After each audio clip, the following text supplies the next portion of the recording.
So we're also going to talk about, there was a big article this week from Variety, which is basically, it's going to take a bit to get through it. Does some people get thrown under the bus? Absolutely. Oh, this is the Marvel article. Okay. But there are some things in here which may not be true or half-truths. That's true, yeah. I've done a bit of digging. It's quite a bit to get through. Oh, yeah. And you think your resources are better than Variety's? Seems that way. Okay, from what I'm looking at. Yeah. I guess Variety, they talk to industry sources and they have lunches with bigwigs and executives, but you're just on Reddit I'm or on whatever. 4chan. You go like, I've also anybody got any nude photos of Kevin Feige? By nude, I mean without his hat on. Oh, yeah, no, I do want that, yeah. Also a rumor in terms of who the leads are going to be in Secret Wars, trailers for The Fall Guy, Kingdom of the Planet of the Apes, and Echo. Yes. We're going to talk about what Nicolas Cage thinks about his performance and appearance. Oh, yeah, I saw The that Flash this week, yeah. Which was very interesting. And also Joe Biden news. Joe Biden's got... Is this a regular segment we're starting? Joe Biden watched the latest Mission Impossible. Oh, yes, and he's got some thoughts. He's got some thoughts on it. Jack. So there you go. There's time codes below. Oh, that's what he says. He says Jack. He says Jack, yeah. There's time codes below if you do want to jump to any particular section. Let's start with this. So this article via Variety is titled Crisis at Marvel, Jonathan Majors' Backup Plans, The Marvel's Reshoots, Reviving Original Avengers, and More Issues Revealed. Damn. That's a mouthful. I agree. I'm giving up at this point. You don't have to. I will. Okay. I choose to. I understand you're going to be reading the article, but I'm giving up. Yeah, I understand. This is via Tatiana Siegel. And again, there are criticisms of this article. Give me a chip. No, it's Siegel, not Seagull. Oh, yeah. Right. But you might still want a chip. No? Again, there are criticisms. Who doesn't want a chip? I always want a chip. By the way, to be clear, we mean a hot chip, a hot chippy. Yeah. We don't mean a crisp. No, we don't want a crisp. I'll take a crisp. Yeah. But yeah. What do you think of crinkle cut chips? I like them. I say, what are they doing? When I said like a crisp, that's what I was thinking. Okay. That was my default thought as a crinkle cut chip. Yeah, okay, fair enough. Yeah. Well, that's wrong. But wow. In terms of this author, there's been some people that are like, this person might not be as reliable, done some stuff in the past which might not be accurate or whatever. But I think that's also just all journalism. Especially like media journalism, Yeah, right. It's like it's all rumors and conjecture. And it's rumors and conjecture, and I think especially with Marvel, a lot of stuff does change on the fly. Yeah. And you might have the latest hot goss, the latest salacious grubby goss from the last meeting they did, but then the next day they changed their minds. Yeah. So. And you might hear from somebody that this is going really badly, but then you speak to somebody in a different department and they're like, oh no, it seems all right. Sure. So. Or you might speak to somebody who's just seen a screening of a Marvel movie because they're friends or family of the executives, and they go, this was amazing. I loved it. And I got free popcorn. It was good. So let's talk. I'm so short of breath for some reason.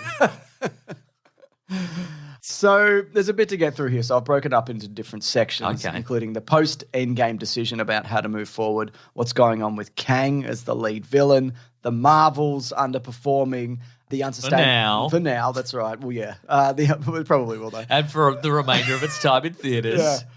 Yeah. The unsustainable VFX expectations, what happened to She-Hulk, what's going on with Blade, because that's who knows at this point.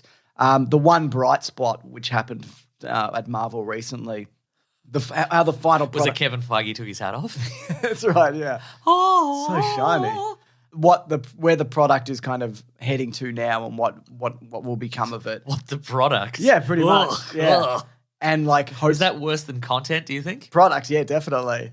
Yeah, it is. Yeah. I think there's something worse, but it'd be corporate speak. It's content, product, and then like something like synergy, something along consumer-driven narrative. Yeah, that's exactly what it is. Yeah, absolutely. Yeah. Yes. And by that, we're talking about like some people they might bring back to help revive things, and also what they want to do with other products. Yeah. To revive. Also, start with this. Got to revive those products. That's right. So the post-Endgame decision. Avengers, revive those products.